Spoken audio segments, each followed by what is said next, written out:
जय गुरुदेव जय गुरुदेव। जय गुरुदेव जय गुरुदेव। ओम अशरण शरण शरण प्रभुले। ओम शरण शरण शरण प्रभुले। ओम जय गुरुदेव जय गुरुदेव। ओम जय गुरुदेव जय गुरुदेव। गुरु राखहि जो कोप विधाता। गुरु राखहि जो कोप विधाता। गुरु रूठे नहीं को जग त्राता। गुरु रूठे नहीं को जग त्राता। गुरु के वचन प्रति तन जाई। गुरु के वचन प्रति तन जाई। सपने हूँ सुख मन सुख सिद्धि ताही। सपने हूँ सुख मन सुख सिद्धि ताही। ओम जय गुरुदेव जय गुरुदेव। ओम जय गुरुदेव जय गुरुदेव। बोलो श्री गुरुदेव भगवान की। संसार में जितने भी चोटी के महापुरुष हुए हैं उनका आप मूल में विचार करोगे तो पूर्ण त्याग वृत्ति देखने को मिलेगी। आहिस्ते आहिस्ते वो एक वस्त्र दो वस्त्र और कुछ विभूतियां ऐसी भी हुई जिनके शरीर पे वस्त्र ही नहीं रहे। ये उन्होंने जानबूझ के नहीं त्यागा था। एक भजन का स्तर है जहां त्याग नहीं, त्याग भगवान खुद छुड़ा देते हैं।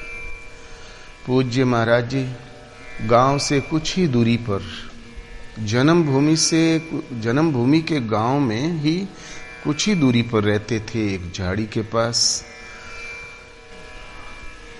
आहिस्ते आहिस्ते भक्तों ने आके बगीचा लगानी शुरू कर दी।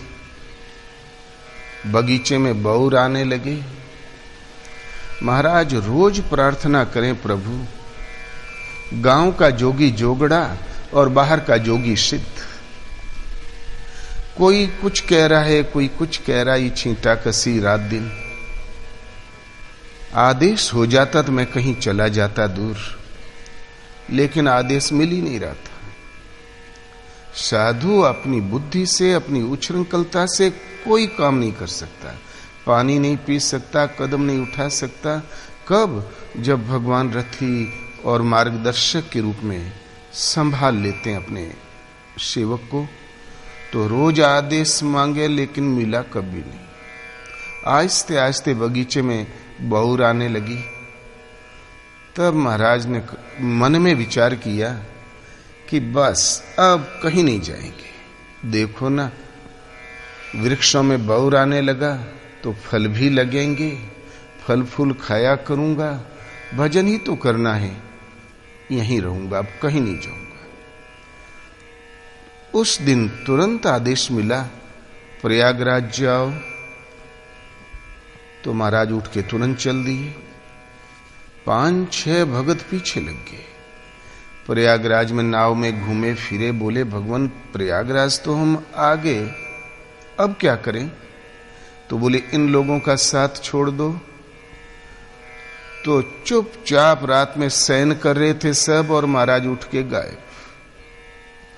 जब अकेले गंगा किनारे हो गए तब बोला भगवान अब? तो बोले जितने वस्त्र पहने हो शरीर पर सब उतार के रख दो। गंगा किनारे सब रख दिया, एकदम दिगंबर। तो बोले यही किनारा पकड़ो और निकल जाओ। अब 2 उपवास 3 उपवास आए दिन की घटना थी। महाराज भिक्षा नहीं करते थे और क्योंकि उनका ये विश्वास था जिन प्रभु ने मुझे घर छुड़ाया तो हमारे योगक्षेम की व्यवस्था वो करे, मैं क्यों चिंता करूं। फिर मोर दास कहाई नर आशा, कहो तो काह करे विश्वासा। मेरा दास और फिर किसी अन्य की आशा करता है, भला उस पर उसका विश्वास ही कैसा है मुझ पर। तो भिक्षा भी न करें, निराधार विचरते ही रह गए। महाराज कहें हो थोड़ी सी बगीचा में ममता हो गई तो भगवान लंगोटी तक उतार के रखवा दिया, तो वस्त्र कोई त्यागता नहीं, भगवान त्यागवा देते हैं।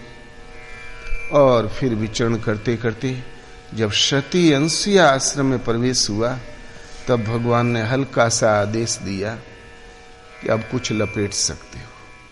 तब फिर जब हम लोग पहुंचे तो महाराज हल्का सा एक मलमल की साफी कभी कभार लपेटें, कभी उनको जब दीर्घ काल तक नहीं पहना तो होश भी न रहे। महाराज को ये भेष बहुत प्रिय था, क्योंकि भगवान का दिया हुआ भेष। इसी आशय का एक भजन गुरु महाराज गुनगुनाया करें प्राय कि दर्श दीवाना बावला अलमस्त फकीरा एक एकाकी हो रहा अशमत का धीरा। दर्श दीवाना बावला धरती तो आसन किया अरु तंबू आसमाना चोला पहने खाक का रहे पाक समाना। दर्श दीवाना बावला अलमस्त फकीरा एक एकाकी हो रहा अशमत का धीरा। पीवत प्याला प्रेम का सुधरे सब साथी आठ पहर झूमत रहे जस मैंगल हाथी। दर्श दीवाना बावला अलमस्त फकीरा एक एकाकी हो रहा अशमत का धीरा। हृदय में महबूब है हर दिल का प्याला पीवेगा कोई जो हरि गुरुमुख मत वाला।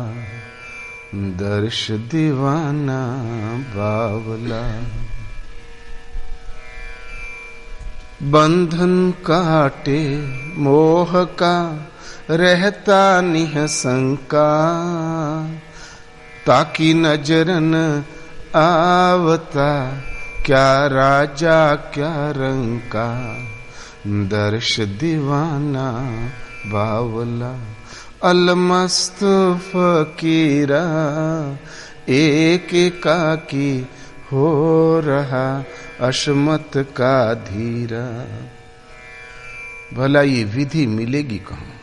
तो सेवक को सद्गुरु मिले कछु रहे न तवाही कहे कबीर निज घर चलो जहाँ काल न जाई। ओम दर्श दीवाना बावला। दर्शन के लिए जिसकी लो लग गई, सचमुच हृदय से लगन लग गई, तो वो बावले होते हैं, खप्तुलहवास, वो दीवाने होते हैं। माता मीरा को लोगों ने कहा देखो ना नवलखा हार जो पहनती थी, जो महारानी के पद पर अभिषिक्त थी, देखो ना गले में माला डाल के घूम रही है। जरूर मीरा पागल हो गई। लोग कहे मीरा भाई बावरी, सास कहे कुल नासी। लोगों ने कहना शुरू कर दिया मीरा जरूर बावली हो गई। और सास ने तो गजब ही कर दिया, बोले कुल में कलंक पैदा हो गई। सास ने बड़ा प्रबंध किया कुल कलंक को नष्ट करने के लिए। मीरा की जितनी परीक्षाएं हुई थी, जहर का प्याला, सूली की सैया, सब उसी की दें, उसी की प्रेरणा। आज उस कुलवंती सास को कोई नहीं जानता और मीरा को संसार जानती है। आए दिन मीरा के लिए भव्य मंदिर बना ही करते हैं। तो भजन पथ में जो लग जाता, लोगों के व्यवहार से थोड़ा अलग थलग होता है, लोग सोचते हैं ये पागल है। तो दर्शन के पीछे जो दीवाना हो गया हो वो बावला होता है। वो सचमुच कहो तो बावला नहीं, अलमस्त फकीरा, वो अपने ही में मस्त है। फिकर फार फकनी करे ता ही कहे फकीर। जो किसी प्रकार की भली बुरी फिक्र जो चिंतन से चित्त से हट गई हो, उसको जो फकनी कर गया, फांक गया हो, वो होता है फकीर। तो दर्श दीवाना बावला अलमस्त फकीरा, एक एकाकी हो रहा अशमत का धीरा। वो एक में सूरत को लगा के एकांत सेवी होके रहता है, ऐसा बुद्धि का धैर्यवान है। किसी व्यक्ति को एकांत में बैठा दो, कोई बोलने बताने वाला नहीं मिले तो 4 दिन में पागल हो जाएगा। तुलसीदास के पास 2 बुजुर्ग पहुंचे, बोले महाराज बड़ी बेरोजगारी है, दिन बड़े ठाला में बीतते हैं, कहीं कहीं रोजी रोटी लग जाती। तो तुलसीदास जी ने कहा देखो ये एक एक माला ले लो, एक उस पेड़ के नीचे बैठ जाओ पूरब, एक दूसरा बैठ जाओ पश्चिम, तुम दिन भर नाम जपा करो राम राम, भोजन कर लिया करो, चाय पानी पी लिया करो, तुम्हें 2 रुपए रोज मिलेंगे। बहुत खुश हुई। वो सस्ती के जमाने में इतनी अच्छी कमाई, अरे तब क्या मिलता था, आने 2 आने तनख्वाह थी। एक समय था कौड़ियों से तनख्वाह वितरण होती थी। अब भी कुछ मास्टर ऐसे हैं जिनकी तनख्वाह केवल 12 रुपए थी मंथली। तो बहुत खुश हुए, बोले अरे भगवान का भजन, लोक भी सुधरा और परलोक भी सुधरा, तनख्वाह भी मिलेगी। डट गए दोनों। 2 दिन तो कायदे से माला जपा, तीसरे दिन से छटपटाने लगे, ढूंढने लगे बातें करने के लिए लोगों से। तो और चौथे दिन आके माला रख दिया, बोले भगवान हमसे फरसा गुड़वाए लो, जो चाहो करवा लो, ये माला हम लोगों से नहीं पार लगेगी। एकांत सेवन एक जटिल समस्या। भगवान कृष्ण कहते हैं अर्जुन एकांतिक सुख में हूं, शांत एकांत में भी रात दिन लो लगी रहे और अडिग रहा आवे दिनों वर्षों। ऐसी एकांत स्थिति मिलने पर उसके अंतराल में मैं निवास करता हूं। वहां जब वो सुख पूर्वक लगने लगे तो उसमें मेरा निवास होता है। तो एक में सूरत लगा कि चित्त स्थिर करके एकाकी एकांत सेवी होके रहता है, ऐसा बुद्धि का धैर्यवान। तो दर्श दीवाना बावला अलमस्त फकीरा, एक एकाकी हो रहा अशमत का धीरा। ऐसे महापुरुष का वेशभूषा, आसन सैया कैसी होती है।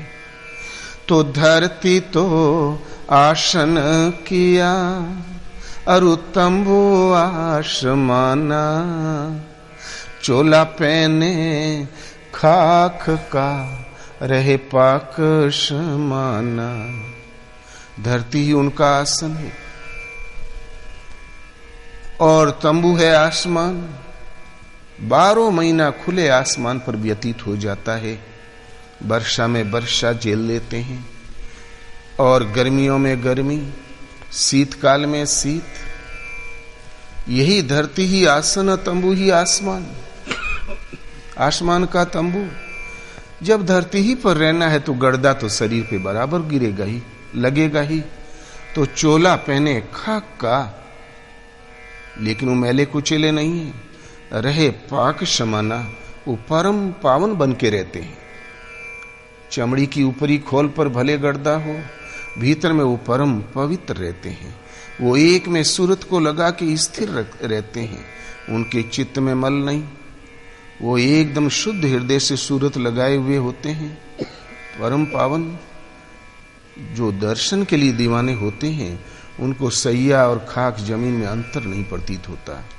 तो दर्श दीवाना बावला अलमस्त फकीरा, दर्शन के लिए जो दीवाना, जिसे नशा हो गया दर्शन का, वो दीवाने, वो खप्तुल हवास, किंतु अलमस्त रहते हैं अपने में, वो फकीर हैं। एक में सूरत को लगा के एकांत सेवी। पूज्य महाराज जी गंगा किनारे विचरण करते करते जहां शाम हो जाए तो जहां बांस की कोठी मिले वहीं अपन आसन लगा दें। बांस की कोठी के पास जाके वो खेत में बैठ जाए, ढेलों पर। शाम के समय में किसान आते हैं, किसान जाते हैं, कोई घास ले जा रहा है, कोई अपने पशु हाँक के ले जा रहा है। जहां उनका आना जाना शांत हुआ तो आहिस्ते से उठ के बांस की कोठी के बीच में बैठ जाए, अपने बैठने भर की जगह साफ कर लें और आसन लगा के बैठ जाए। रात्रि में 1 या 2 बार नीचे का पांव ऊपर अथवा ऊपर वाला नीचे कर ले और रात पार हो जाए। यही शीतकाल में माघ के महीने में पूज्य, और फिर जहां सवेरा पहला किरण निकली तो आहिस्ते से जाके खेत में जहां सूर्य की रोशनी किरण सीधी पड़ती वहीं जमीन पर लेट जाए। एक बार के सोए में 11 बजे आंख खुले, बढ़िया नींद आवे, डनलप झक मारे और फिर उठ के अपन गंगा किनारे किनारे आगे बढ़ते जाएं, दत्वन भी कर लें, नित्य क्रियाओं से भी निवृत्त हो लें। कदाचित कोई कुटी मिल जाए शाम के समय तो कुटिया में न जाए कि कोई न कोई अवश्य होगा तो 4 बात करके हमारा चिंतन का समय ही तो नष्ट करेगा। बाहर ही बैठे रहें पेड़ के नीचे। सवेरा हुआ तो कुटिया में चले जाएं, जो संत हो उनको सादर प्रणाम करें, कुछ दे दिया तो खा लिया, अन्यथा चुपचाप आगे बढ़ गए। यही नियम था। कभी कभी गुरु महाराज कहें कि रात को 12 बजे करीब ध्यान उचट जाए। ध्यान जब उचट जाए तो इतनी ठंडी लगे, लगता था कि जैसे प्राण ही नहीं बचेंगे। तब फिर उठ के दौड़ लगावे, 1 फरलांग सपाट जाए और सपाट आवे और उस गर्मी के रहते रहते बैठ जाए। जब ध्यान लग जाए, सूरत पकड़ लें, फिर सवेरा हो जाए। हम लोगों ने पूछा, महाराज ठंडी न लगे? बोले जहां सूरत ध्यान में लगी तो भीतर से गर्मी फेंक दे, ऊपर चमड़ी के ऊपर तो जरूर ठंडा लगे, रोए भी खड़े रहें, लेकिन भीतर परम पूर्ण शांति और गर्मी बनी रहे। यही जीवन चलता था। मिट्टी का आसन। वास्तव में जितने ही अनादिकाल से विरही संत हुए हैं उनका यही जीवन रहा है। और अगले पद में कहते हैं वो निरंतर उसमें रह चिंतन में निरंतर क्यों रह आते हैं? कारण क्या? प्रेम। तो प्याला पीवे प्रेम का, सुधरे सब साथी, 8 पहर झूमत रहे जस मैंगल हाथी। वो प्रेम का प्याला पीते हैं।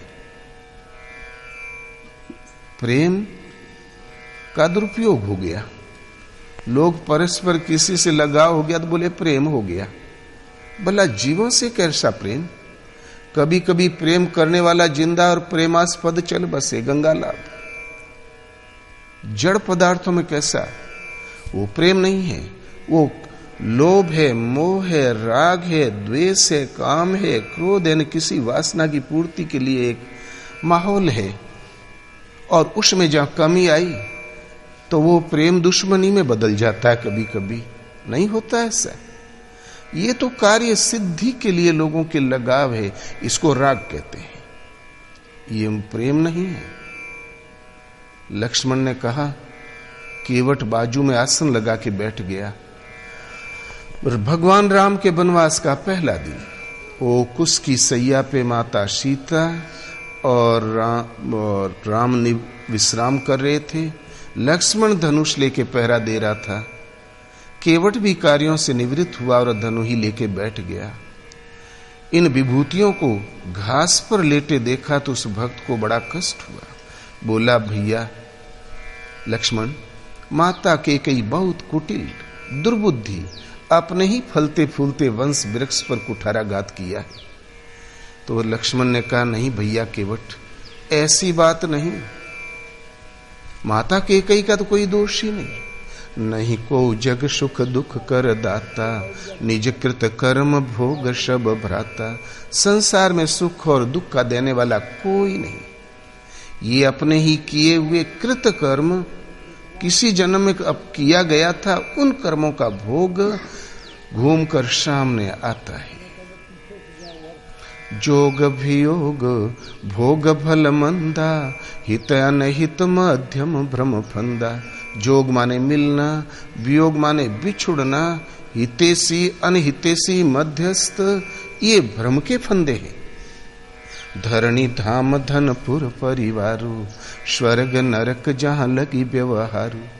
धरणी है, धाम है, पुर है, परिवार, स्वर्ग और नरक जहां तक व्यवहार है, स्वर्ग और नरक पर्यंत जो व्यवहार है।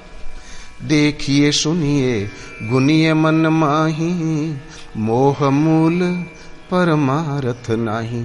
इनके विषय में देखना, इनके विषय में सुनना, इनके विषय में गुनना मोह का मूल है, परमार्थ कदापि नहीं। ये मोह के अंतर है। मोह सकल व्याधिन कर मूला, संपूर्ण भव व्याधियों का मूल मोह, और मोह का मूल है इन स्वर्ग और नरक। स्वर्गिन में ऐश्वर्य और इन वस्तुओं के पीछे लगाव, इनके विषय में सुनना गुनना मोह मूल है, परमार्थ कदापि नहीं। तो सखा परम परमार्थ एहा, मन क्रम वचन राम पद नेहा। ये सखे, परम परमार्थ तो एक ही दिशा में है, मन से, क्रम से और वचन से। राम उन परम प्रभु के चरण कमलों में प्रीति। परम धन अर्थ शाश्वत धन की प्राप्ति का साधन, उस परम प्रभु के चरण कमलों में प्रीति। इसलिए प्रेम किसी जड़ पदार्थ से जो नश्वर है उससे तो हो ही नहीं सकता। वो तो कार्यों की आपूर्ति के उपाय मात्र है। और मोह का मूल कहा है महापुरुषों ने, प्रेम केवल परमात्मा से होता है। तो प्याला पीवे प्रेम का, हरि व्यापक सर्वत्र समान। प्रेम से प्रकट हूं ही मैं जाना। भगवान कणकट में सर्वत्र समान रूप से व्याप्त है, किंतु उनको खोज निकालने का उपाय प्रेम। प्रेम से वो प्रकट हो जाते हैं। अग जग में सब रहित विरागी, प्रेम ते प्रभु प्रगटे जिमी आगी। वो चराचर जगत में है, कण कण में व्याप्त, प्रेम से वैसे ही प्रकट हो जाते हैं जैसे पत्थर की रगड़ से अग्नि। उनको खोज निकालने का उपाय तो केवल प्रेम ही है। तो एकांत सेवन करने की राज क्या, कैसे वो एकांत में टिके रहते हैं, उसका कारण क्या? तो प्याला पीवे प्रेम का, वो प्रेम का प्याला सदैव पीते रहते हैं। सुधरे सब साथी, आप प्रेम करोगे, आंख कुछ देख के भड़क जाएगी, मन कुछ सोच के भड़क जाएगा, कान कुछ सुन के भड़क जाएगा।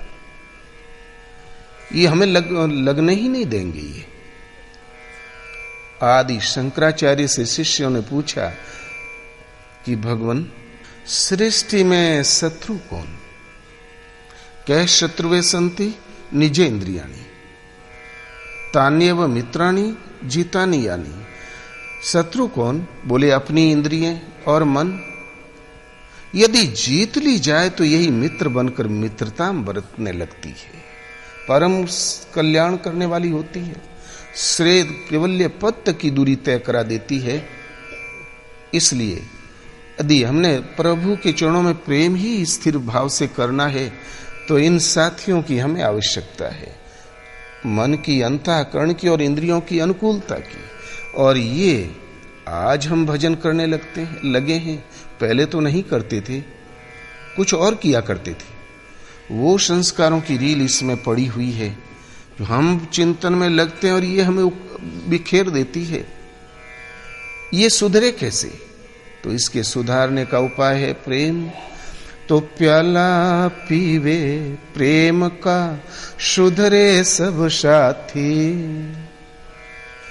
सब साथी, मन सुधर जाएगा, अनुकूल हो जाएगा, इंद्रियां सुधर जाएगी। उमा राम प्रभाव जिन जाना, तिन ही भजन तजी भावन आना। दूसरा कुछ अच्छा लगेगा ही नहीं। सुधरे सब साथी।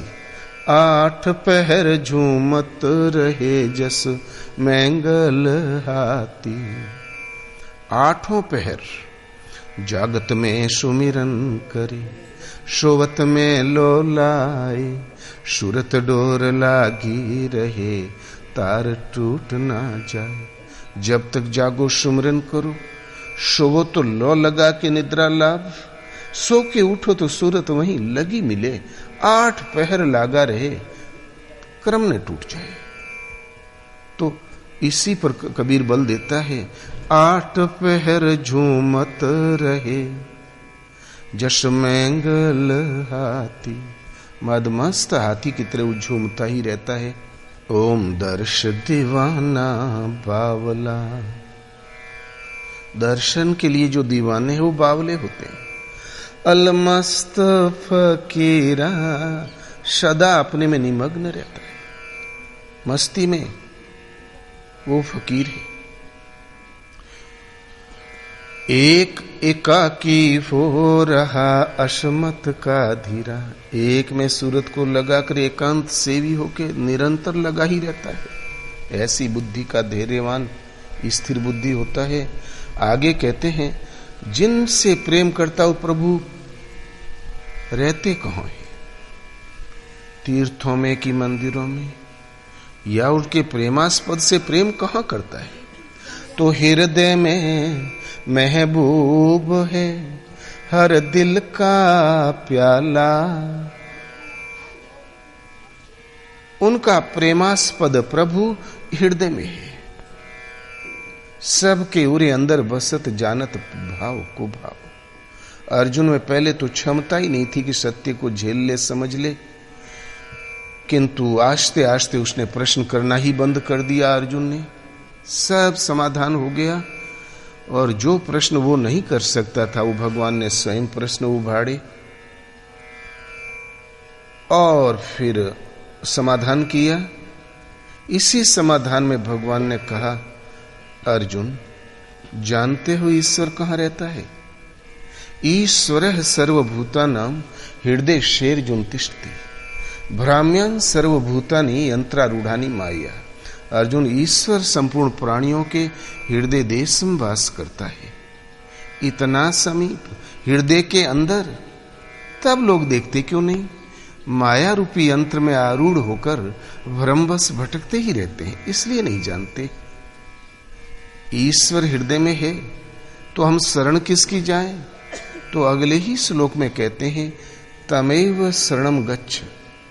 उस हृदय स्थित ईश्वर की शरण जाओ। सर्व भावेन भारत, संपूर्ण भावों से जाओ। थोड़ा भाव पशुपतिनाथ, थोड़ा कामाक्षा देवी, थोड़ा मैहर, थोड़ा कहीं। हम तो 12 आने लीक हो गए। हमारे भाव, मन के भाव, श्रद्धा बिखर गई, आस्थाएं छितरा गई। तब भगवान नहीं मिलेंगे। संपूर्ण भावों से, पूरे मनोभाव से उस हृदय स्थित ईश्वर की शरण जाओ। मान लो हमने सारी मान्यताओं को समेटा, तोड़ा, शरण चले गए तो लाभ क्या? तत्पश्चादात परम शांति, तुम परम शांति प्राप्त कर लोगे। स्थानम प्राप्यसे शाश्वतम। अर्जुन, उस घर को पा जाओगे, स्थान को। स्थान माने निवास स्थान, जो शाश्वत है। हर साल चूना लगाओ, सफाई करो, इसकी जरूरत नहीं, शाश्वत है। तुम्हारा जीवन शाश्वत और धाम शाश्वत। कबीर ने कोई नई बात नहीं कहा।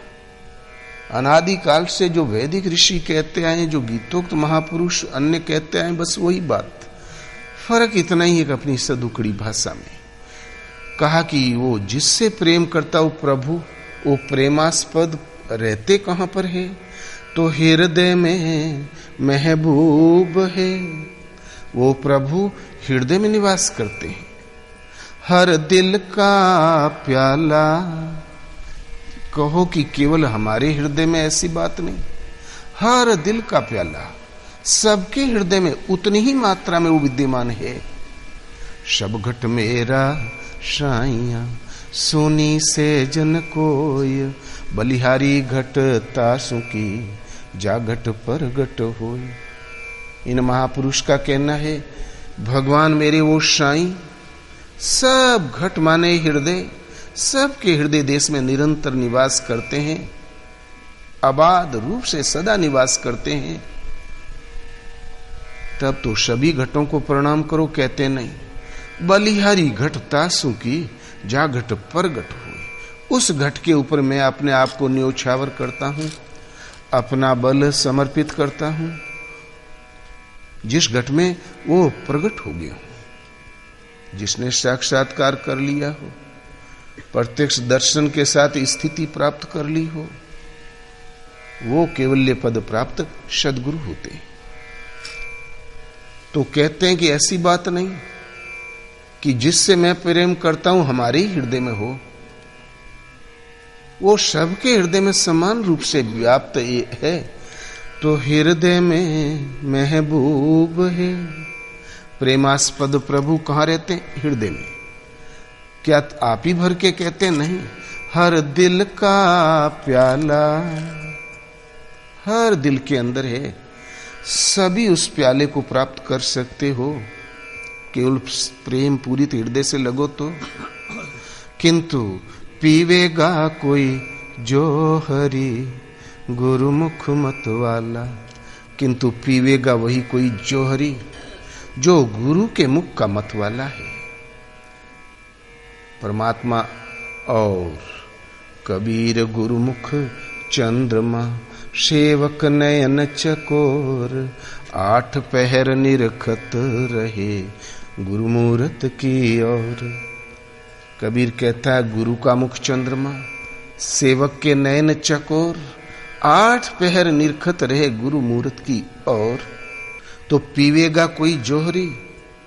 जोहरी कौन है? रतन पारखी। वो नश्वर जगत जो सपना है उसमें नहीं ढूंढता, वो पी लेगा, लेकिन प्राप्त तभी होगा जब गुरु के मुख का मत वाला हो। गुरु महाराज कहते हैं ऐसा करो, चेला भाग रहा दूसरी तरफ, तो कहां गुरु मुख मत वाला? उनके हाथ का यंत्र बन के चलने वाला पथिक है। और ध्यान में भी जब कभी ध्यान का स्तर आएगा, सद्गुरु मिल जाए, तो उसके बाद ध्यान भी उन्हीं में केंद्रित करना होता है, और तब तक नाम जपो। तो पीवेगा कोई जोहरी जो गुरुमुख मत वाला, जो गुरु के मुख का मत वाला है। महाराज पूज्य महाराज जी का दृढ़ था कि गुरु आज्ञा पालन भजन है, और वो गुरु महाराज गुरोर वाक्यम सतत गेयम न गेयम शास्त्र कोटि भी। सदगुरु का यदि एक वाक्य उपलब्ध होता है तो फिर करोड़ों शास्त्र भी व्यर्थ है। वो सत्य है, वही अनुकरणीय है।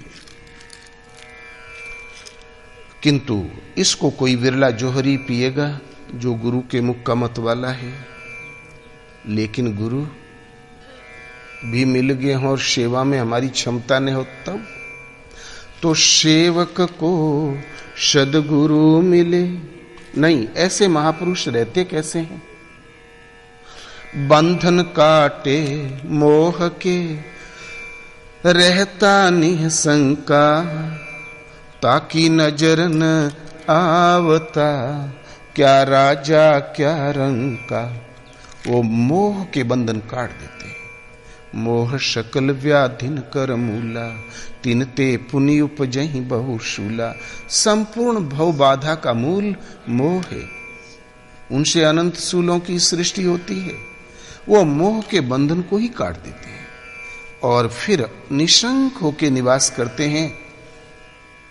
ऐसे महापुरुषों के पास भेदभाव नहीं होता। ताकि नजर न आवता क्या राजा क्या रंग का। उनकी निगाह में ये राजा और रंग का अंतर नहीं दिखाई देता। उनकी दृष्टि सीधी हृदय देश में स्थित अवस्था पर पड़ती है, आत्मा पर पड़ती है, चमड़ी के राप के रहन सहन पर नहीं। उनके वहां शेर और बकरी एक घाट पानी पीते हैं। उन्हें कब कतई किसी प्रकार का भेद होता ही नहीं। अरे एक शरीर फुटपाथ पर जीवन यापन कर रहा है। उनके वहां शेर और बकरी एक घाट पानी पीते हैं। उन्हें कब कतई किसी प्रकार का भेद होता ही नहीं। अरे एक शरीर फुटपाथ पर जीवन यापन कर रहा है, दूसरा थोड़ा सिंहासन पर। लेकिन जन्म और मृत्यु के बीच का जो पड़ाव है इस मानव तन का, उस पड़ाव तक सीमित अवस्थाएं ये व्यवस्थाएं हैं। अगला नहीं जाने कौन सा स्थान मिले। जड़ भरत ऐसे महापुरुष को भी एक जन्म मृगे का लेना पड़ा था। आप और हमें लेना पड़े तो कौन बड़ी बात। इसलिए उन महापुरुषों की भौतिक ऐश्वर्य के चकाचौंध में नहीं पड़ती दृष्टि। उनके लिए राजा और रंक सब समान हुआ करते हैं। राजा भी बड़े बड़े पथिक हुए और पा गए, अत्यंत गरीब भी बड़े बड़े पथिक हुए और पा गए, शबरी इत्यादि। तो ताकि नजर न आवता क्या राजा क्या रंग का। वो समदर्शी और समवर्ती होते हैं। दर्श दीवाना बावला, दर्शन के लिए जिसको नशा सवार हो गया, वो लोक दृष्टि में खपतू लवास दिखाई पड़ते हैं। अंत में कहते हैं यदि हम प्राप्त करें तो कहां पर, तो सेवक को सद्गुरु मिले, कछु रहे न तवाही। कह कबीर निज घर चलो, जहां काल न जाई। दर्श दीवाना बावला। यदि हम सेवक है और उसको कदाचित सद्गुरु मिल जाए तो किसी प्रकार का अभाव नहीं खटकेगा, वो सब कुछ प्राप्त कर लेगा। और सद्गुरु न मिला तो पूरा सद्गुरु ना मिला। मिली न साची सीख, वेश जति का बनाय के, घर घर मांगी भीख। यदि पूरा सद्गुरु ही न मिला तो जति का भेष बनाने पर भी थोड़ी घट्टी ही हाथ, तब भी कोई लाभ नहीं। घर घर भीख ही हाथ लगेगी और कुछ भी नहीं। वो वस्तु से दूर रहेगा। परमात्मा यदि परम धाम है तो सद्गुरु उसकी साधना की, आत्मा से साधना की जागृति पूर्ति पर्यंत पथ है, प्रवेश द्वार है। प्रवेश के पश्चात तो फिर गुरु ने चेला, पुरुष अकेला। वो जिस स्थिति में स्वयं निमग्न थे गुरु, उसी स्थिति की मस्ती शिष्य में रेले हो गई। वो भी सद्गुरु की औकात वाले हो गए। तो हाँ, यदि कोई सेवक हो, सचमुच लगनशील हो, उस नशे को पाना चाहता हो, तो आवश्यकता है सद्गुरु की। गुरुओं की तो कतार लगी है। यहां से आप जाओगे बनारस तक, आपको कम से कम 10,000 गुरु मिल जाएंगे। फिर संसार में देखा जाए तो लोहे की मशीनरी के गुरु हैं, पहलवानी के भी गुरु हैं, हर विभाग के गुरु हैं। कोई आचार्य हैं, कोई पुर का हित करने वाले पुरोहित गुरु हैं। लेकिन आवश्यकता है सद्गुरु की। सत्य वस्तु है आत्मा, मिथ्या जगत पसार। नित्यानित्य विवेकिया, लीजे बात विचार। सत्य है, नित्य है, केवल एक परम तत्व है तो आत्मा। वैदिक काल में परमात्मा, भगवान, ईश्वर, ब्रह्म का नाम वैदिक काल का नाम आत्मा ही था। क्यों? उन्होंने पाया अंतःकरण के अंतराल में, इसलिए आत्मा। सूक्ष्म नामकरण आत्मा था और भी प्रसार है लंबा। तो वो जो सत्य वस्तु है आत्मा, उसके जो ज्ञाता हो, आत्मदर्शन, आत्म स्थित और स्थित प्रज्ञ हो, आत्म स्थित हो, ओतप्रोत और रहने वाले हो, वो सत्य से संयुक्त जिनकी अवस्था होगी, वो सद्गुरु हैं, जो आत्मा को आपके हृदय से जागृत कर सके और आप उनके संरक्षण में आपको चला सके। वो सत्य के गुरु हैं। तो सेवक को सद्गुरु मिले, कछु रहे न तबाही, फिर किसी प्रकार का, किसी कोने में कोई अभाव नहीं खटकेगा, न साधना में रंच मात्र भी किसी प्रकार का उसे भ्रांति का एहसास होगा। और फिर वो सद्गुरु की दी हुई विद्या कहां पहुंचाती है? तो कहे कबीर निज घर चलो। कबीर कहते हैं अपने घरे चलो।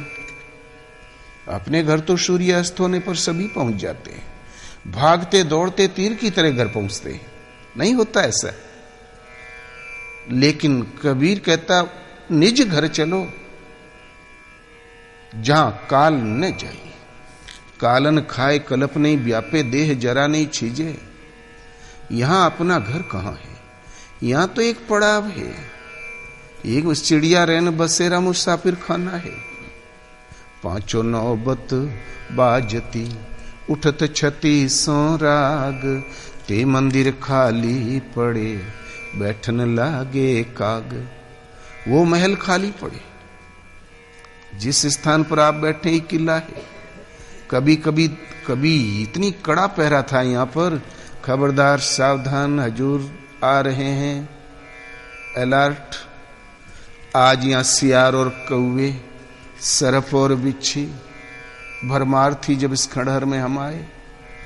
क्या हो गया? ये हमारा घर था तो छोड़ के चले क्यों गए? यहां तो केवल जन्म और मृत्यु के बीच का पड़ाव है।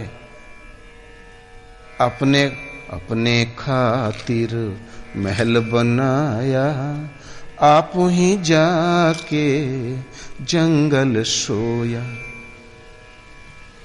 अपने खातिर बड़ी तैयारी किया, और जहां रहने लायक घर हुआ इतने में अपने जाके जंगल में शयन करने लगा। राम नाम सत्य है और आगे गए गत्य है। इसलिए ये घर नहीं, अनंत योनियों में से एक दुर्लभ मानव तन मिला है, और जन्म और मृत्यु के बीच का एक निवास स्थान है, पड़ाव है। फिर यदि आयु के दिन पूरे हुए तो हमें अगले किसी अन्य पड़ाव पर जाना होता है। इसलिए घर कोई ऐसा है जिसमें हमको काल भी न ललकार सके। कहे कबीर निज घर चलो, जहां काल न जाई। काल से अतीत अकाल पुरुष, सर्वव्यापक, वो तो केवल एक अविनाशी परम तत्व केवल परमात्मा है। और साधना के इसी गुरु के निर्देशन में चलकर जहां उसको स्पर्श किया तो वो दर्शन, उसकी जहां स्थिति मिली, ता फिर वो आपका धाम, वो केवल्य पद है। उसी को कबीर ने अपना घर कहा है। वो अरिहंत पद है, जहां कोई शत्रु ऐसा नहीं सृष्टि में जो उसे उस स्थल से चलायमान कर सके अवस्था से। इसलिए कहे कबीर निज घर चलो, तवन घर चेती है रे भाई, तोरा आवागमन मिट जाए। उस घर के लिए चेत करो जहां आना और जाना, जन्मना और मरना मिट जाए। भगवान कृष्ण कहते हैं अर्जुन, इस योग गीता के अनुसार योग विधि यज्ञ है। उस यज्ञ को चरितार्थ करना कर्म है। वो आत्मा ही शाश्वत कर्ण परम सत्य है। उसकी प्राप्ति वाली नियत विधि वो योग विधि है, उसे कार्य रूप देना कर्म। अर्जुन, पूर्व में होने वाले जितने मनीषी हुए इसी कर्म को करके परम निष्कर्म स्थिति को प्राप्त हो गए। इस कर्म को किए बिना न कोई प्राप्त कर सका है। और न ही भविष्य में कोई कर सकेगा। किंतु कर्मों के पूर्ति काल में आत्मा विदित है, आत्म तृप्त है, आत्म स्थित है, उस पुरुष के लिए कर्म किए जाने से लाभ है, न छोड़ने से कोई हानि है। किंचित भी प्राप्त होने योग्य वस्तु अप्राप्त नहीं है। फिर भी वे महापुरुष पीछे वालों की हित की इच्छा से भली प्रकार क्रिया में बरतते हैं। फिर उनसे समानता करते हुए अपना परिचय दिया, अर्जुन, मुझे भी तीनों कालों में कोई कर्तव्य शेष नहीं है, प्राप्त होने योग्य वस्तु अप्राप्त नहीं है, फिर भी मैं पीछे वालों की हित की इच्छा से भली प्रकार क्रिया में बरतता हूं। यदि सावधान होकर न बरतूं तो समाज बरतने लग जाएगी और भ्रष्ट हो जाएगी। मैं इस समाज की हत्या करने वाला बनूं, वर्ण संकर पैदा हो जाएंगे, मैं वर्ण संकर का कर्ता बनूं। इसलिए उस ज्ञानी पुरुष को चाहिए जो आत्म तृप्त आत्म स्थित है, उस महापुरुष को चाहिए जो कर्मों में आसक्त हैं, उन अज्ञानियों की बुद्धि में भेद ने उत्पन्न करे, स्वयं करते हुए उनसे भली प्रकार कराए, क्योंकि करके ही परम निष्कर्मी स्थिति को प्राप्त किया जा सकता है। हमने गीतोक्त साधना को समझा, सदगुरु की विद्या को हृदयांगम किया और मजनू बन के हम लग गए चिंतन में। साधना जानते हैं तब तो लगे हैं, लेकिन हैं हम अज्ञानी। कल प्राप्ति हो जाएगी तो आज का दिन अज्ञान का है, अगले घंटे में प्राप्ति हो जाएगी तो ये एक घड़ी अज्ञान की है। गीता के अनुसार ज्ञान साक्षात्कार के साथ मिलने वाली जानकारी का नाम है।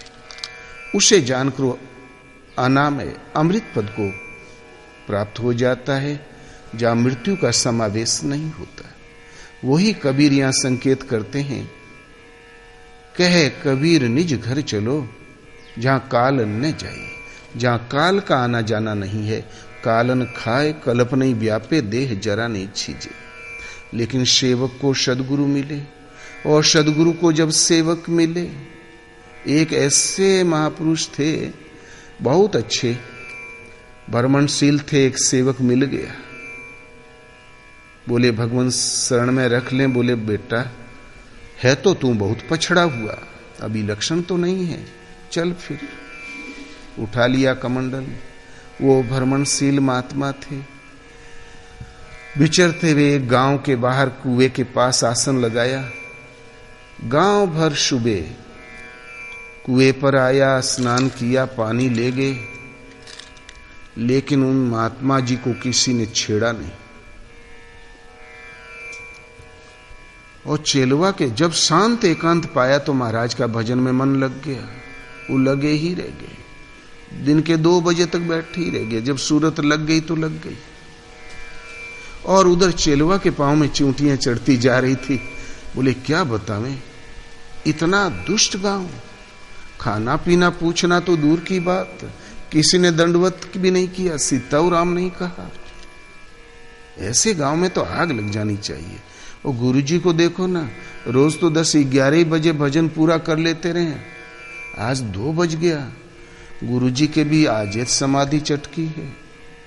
नवाड़ी था बेचारा, जहां गुरु महाराज की आंख खुली तो बोले अरे महाराज बड़ा दुष्ट गांव है, ऐसे गांव में तो आग लग जाना चाहिए, तो पृथ्वी का भार है।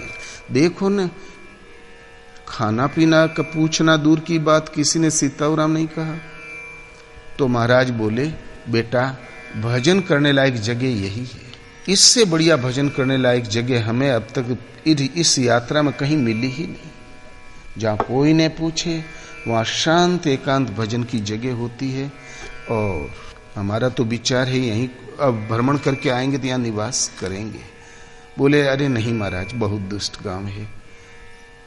बोले बेटा भजन करने लायक यही जगह है, यही स्थान होते हैं जहां कोई ने पूछे।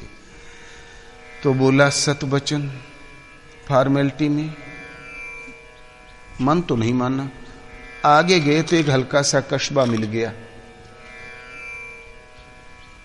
गुरु महाराज ने 2 आने पैसे दिए, जाओ चना ले आओ। चेला चना लेने गया तो बोले चना क्या भाव? बोले 1 रुपए का 8 सेर। बोले अरे 1 रुपए का 8 सेर? बोले अरे इतना महंगा, पीछे तो हम 1 रुपए का 10 सेर छोड़ आए हैं। वो सस्ती का जमाना था। 1 रुपए का 30 किलो गुड़ बेचने वाले किसान अभी हैं यहां पर। सस्ती का जमाना था। बोले 1 रुपए का 8 किलो, इतना महंगा। चना लिया, इतने में निगाह पड़ गई गट्टा पर। बोले गट्टा क्या भाव? बोले 1 रुपए का 8 किलो। तुरंत चना झटक दिया ढेरी में और बोले गट्टा लाओ। गट्टा अभी साफी में आया ही था कि इतने में निगाह पड़ गई रसगुल्ला पर। बोले ये रसगुल्ला क्या रेट? बोले 1 रुपए का 8 किलो। तुरंत रसगुल्ला झटक दिया ढेरी में। बोले लाओ रसगुल्ला। छलकता हुआ गया गुरु महाराज के पास, ले जाके रखा तो गुरु महाराज बोले अरे क्या उठा लाया, क्या तू चना नहीं पहचानता? बोले अरे गुरु महाराज बड़ी बढ़िया जगह है, 1 रुपए का 8 किलो रसगुल्ला। बोले और क्या क्या देख के आया? बोले चना 8 किलो, गुड़ 8 किलो, गट्टा भी 8 kilo, rasgulla 8 kilo, jalebi 8 kilo. और क्या देखा? बोले धनिया 8 किलो, बजड़ी 8 किलो, घी 8 किलो। बोले बेटा अंधेर नगरी है, जल्दी भाग चलो, यहां कोई महान संकट खड़ा हो सकता है। तो बोला अरे गुरु महाराज भजन करने लायक तो यही जगह है। अरे दिन भर में 4-6 आना तो कहूं गया नहीं है, उतने में तो काम चलेगा विधिवत। तो बोले अरे बेटा अंधेर नगरी है, जल्दी भाग चल, यहां संकट खड़ा हो सकता है भयंकर। तब बोला गुरु महाराज हुक्म होता तो मैं यही वैराग्य करता। तब गुरु महाराज ने देखा इसको तो रसगुल्ला मुंहे लग गया, ये तो रसगुल्ला में लिपट गया इसका मन। तो बोले ठीक तुम रहो, जब मुसीबत आवे तो हमको याद कर लेना। साष्टांग दंडवत किया, बहुत खुश हुआ चेला। तालाब की मेड़ पे डट गया झोंपड़ी लगा के, और पीछे से भुन भुनाया मुसीबत आई आपके ऊपर हमरे ऊपर क्यों? जहां ऐसी जगह जाओगे जहां कोई नहीं पूछे, भला हमें कौन मुसीबत। दिन में 8-10 आना तो कहीं गए नहीं। फिर 2 किलो रबड़ी, 5 किलो दूध, आधा किलो बादाम, पौवा भर घी लगाया स्कीम, खुराक की अपनी तालिका तैयार किया और लगा दंड बैठक लगाने। 1.5 साल में तो एकदम सड़ियाए गया, गर्दन पे मांस छा गया। और उधर सीटी में एक घटना घट गई। एक चोर ने सेंध मारा, दीवाल गिरी, दब के मर गया। तब चोर का बाप भागता हुआ गया हजूर के पास, राजा साहब के पास। बोले हजूर अन्नदाता गजब हो गया, एक ही लड़का था हमारा, वो फलाने सेठ के वहां सेंध मारने गया और दब के मर गया। तो राजा थोड़ा शराबी था, बोले हैं ऐसा? बुलाओ तो उस सेठ को। क्यों रे, इतना रद्दी मकान क्यों बनाया? मान लो किसी का सेंध मारने का मन कर गया हो तो चोरी के बदले में कोड़े मार दो, जेल भेज दो, लेकिन चोरी के बदले में फांसी कहां होती है, मृत्यु। और वो दब के मर गया, इतनी रद्दी दीवार क्यों बनाया? खून के बदले खून, इस सेठ को फांसी दे दो। तो सेठ तो भला उसी नगर का निवासी माहिर था। बोले हजूर दीवाल हमने नहीं जोड़ा है, दीवाल जोड़ा है मिस्त्रियों ने, हमने पैसा पूरा दिया है। वो जैसा कच्चा जोड़ा तो उसने जोड़ा, हमने थोड़ा ही जोड़ा है। तो बोले हाँ ठीक कहते हो, बुलाओ तो उस मिस्त्री को। क्यों रे, इतना रद्दी क्यों जोड़ दिया? देखो ना एक हत्या हो गई, खून के बदले खून, इस मिस्त्री को ले जाओ फांसी पे लटका दो। तो वो बोला नहीं हजूर, दुहाई सरकार की, बाल बच्चे मर जाएंगे, खाए बिना अनाथ हो जाएंगे, हमारा कोई दोष नहीं है। सूद सुहाउल से नाप लें, दीवार बिल्कुल सही जोड़ा है हमने, कहीं फर्क आवे एक सूद भर तो हमारा कोई दोष नहीं है। उस लेबर ने जो मसाला बनाया था वो रद्दी बना दिया। तब पकड़ा गया लेबर। क्यों रे, इतना रद्दी मसाला क्यों बनाया?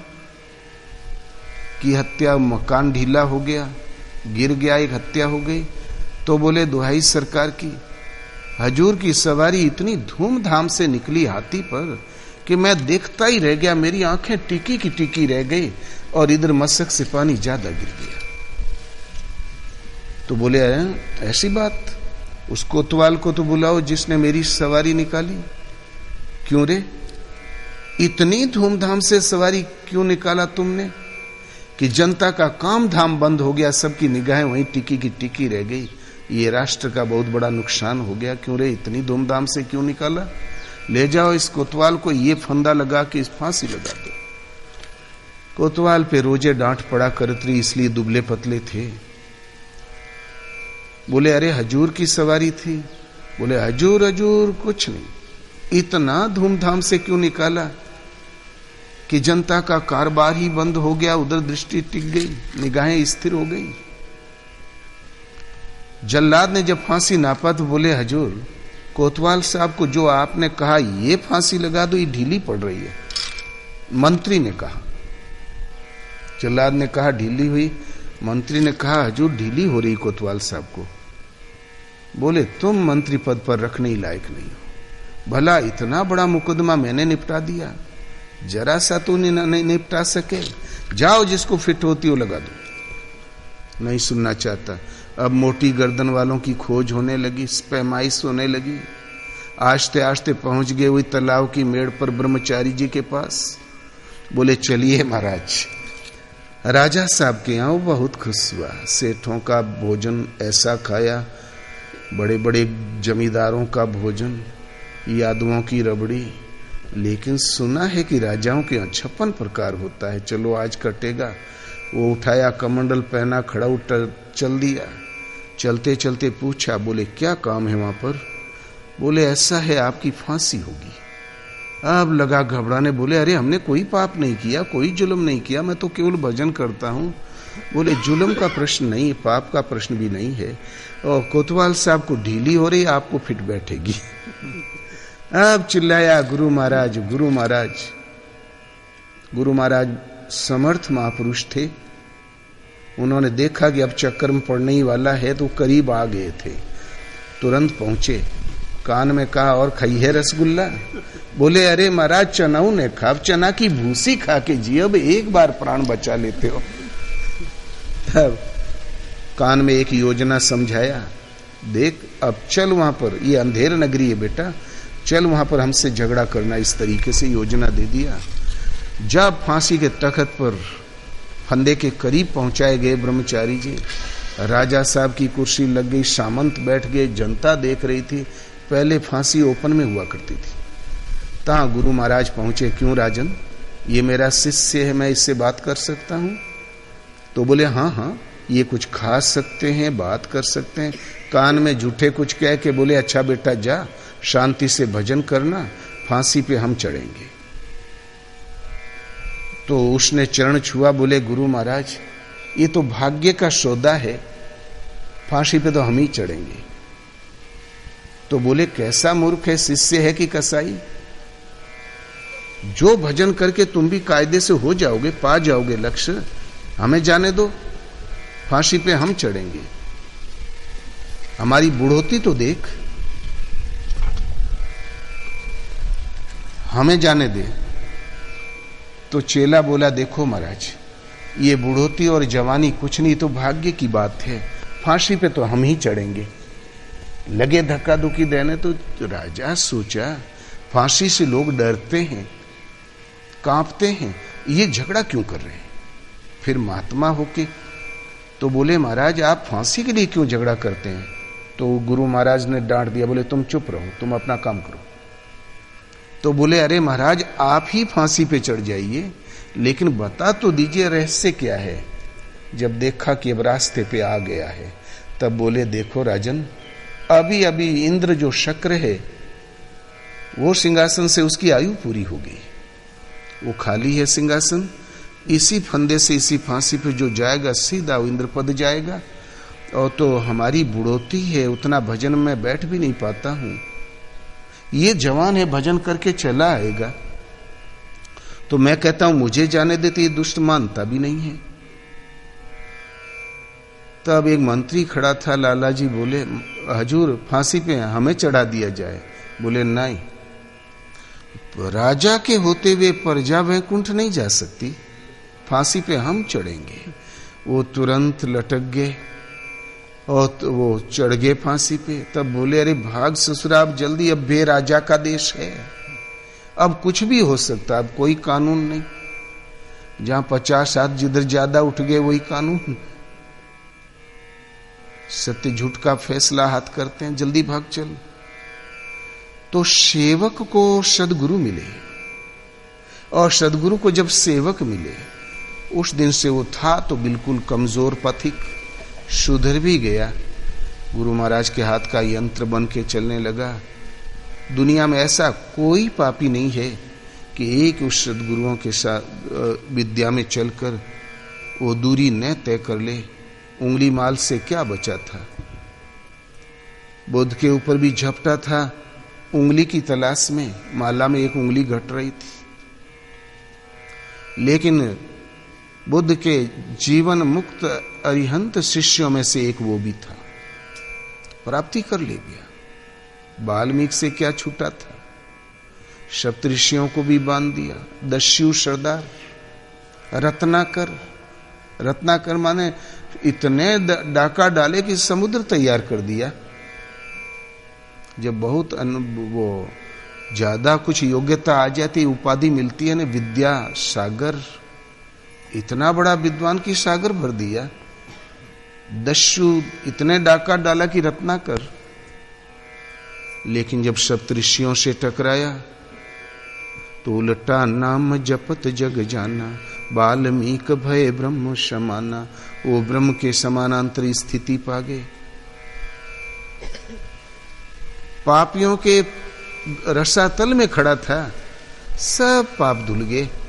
भगवान कृष्ण कहते हैं, अर्जुन संसार के समस्त पापियों से अधिक पाप करने वाला है, तब भी ज्ञान रूपी नौका द्वारा निसंदेह पार हो जाएगा। इसलिए लोगों को ये नहीं घबराना चाहिए, हमने तो बड़े पाप किए हैं, हम भला हमारे से पातकी की क्यों सुनवाई हो।